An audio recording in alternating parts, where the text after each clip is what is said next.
Welcome to my channel.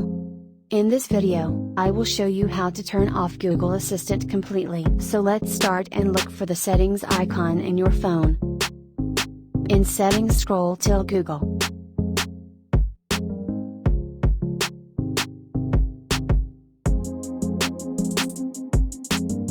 Now click on Account Services.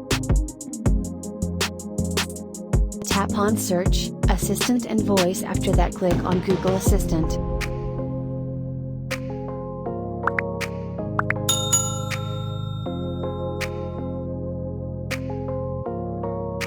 Scroll till General and toggle off the button in front of Google Assistant. For turn off Google Assistant, choose Turn Off. And this is how you can disable your Google Assistant. Have any query? Let me know in the comments section. Thank you for watching. Please subscribe to the channel.